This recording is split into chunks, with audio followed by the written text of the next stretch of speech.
As you can see, I had to put a piece of foam underneath it and make sure that it was laying down exactly where it should be. I had to cut it out at different angles and put all that foam in there and cut it down to the angle of the window, and I wanted to use foam to keep things light, but I ended up having to use hot glue to keep everything together because foam unfortunately does not work with super glue. If you put it on there, it eats a hole right through it, so that did not help. And I figured if I put the super glue on there in small globs and just kind of let it melt into the foam, that it would work. Unfortunately, I had to use a bit more than I wanted to, but hopefully I didn't really make or break the weight limit here. If I have to, I can take my knife, heat it up, and shave some of it off and see what I can get the weight down to, but there was no other way to keep that board in there for right now, so that's basically it. I just need to go find a piece of Velcro and to attach the battery to, and then we're going to test this puppy out.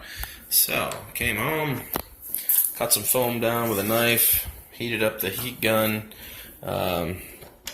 made sure that this was all how it needed to be, all the glue was holding up, and like I said, next is the motor test to see how the gyros are doing, and if I have to, I'll trim it out.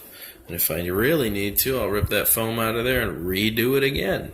So, I moved the antenna out to the front there. As you can see, I bent it forward on the board, moved it to the front. I made it so the battery hookup was in the back, and I tried to center that thing a little more towards, I tried to center the flight board more towards the back, or more towards the front than the back.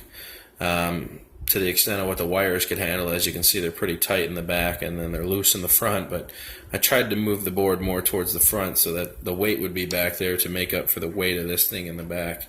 And I'm not gonna lie, it's still kinda heavy, but then again, I've added in motors and a flight board now, and then we still have to add a battery.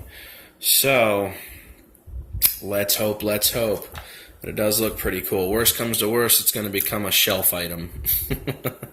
It's going to be put on the shelf, and it's just going to look cool. And we're just gonna sign it off as that, because I can't really keep mine just quad after quad after quad to keep doing this with. It either can pick it up or it can't. So last attempt here. Wish me luck, guys. See you guys in a minute. Battery's mounted. A little bit of Velcro in there, and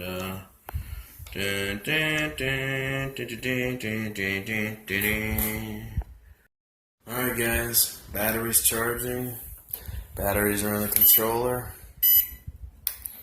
and it is done. If you guys wanted to take a look at it, there you go. The battery's in the other room charging, and this is almost 40 hours invested in this now.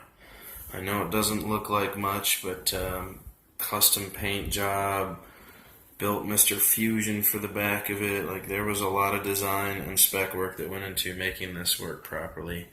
For any of you guys who know anything about flying, flight is a precision thing, and it has to be done almost perfectly or it doesn't work.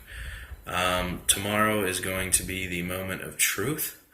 I have super glued the Velcro on the bottom for the battery. Everything is in place. It does not weigh much still. This is the moment of truth, guys. Tomorrow morning I'm going to take this out to the garage and put a fresh battery with a fresh charge in it, and we're going to see if I can make this fly.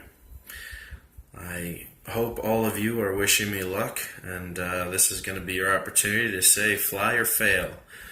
So, with that note, I'm going to end my night.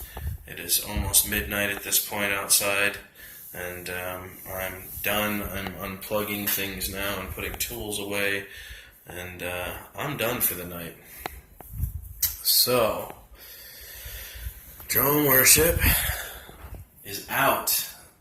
If you guys want, if this does work, like I said, if it does work, I would be more than willing to make more of these. However, it would be for a price, or you guys can just follow my instructions of how I did it. I know they weren't amazing instructions, but like I said, this was more of a build video for myself than for anyone. But if you follow the directions, it should be pretty self-explanatory on how I did this, and the different stages I had to go through, and the realizations I had to come to based on weight it weighing too much and just certain properties in there that I had to pay attention to. But if you follow, I don't know, there's got to be at least 13 or 14 videos based on this now. If you follow all of them, you can see all my errors, and I talk about each one individually. So, but like I said, I believe as of right now, if this flies tomorrow, this is the world's smallest flying DeLorean.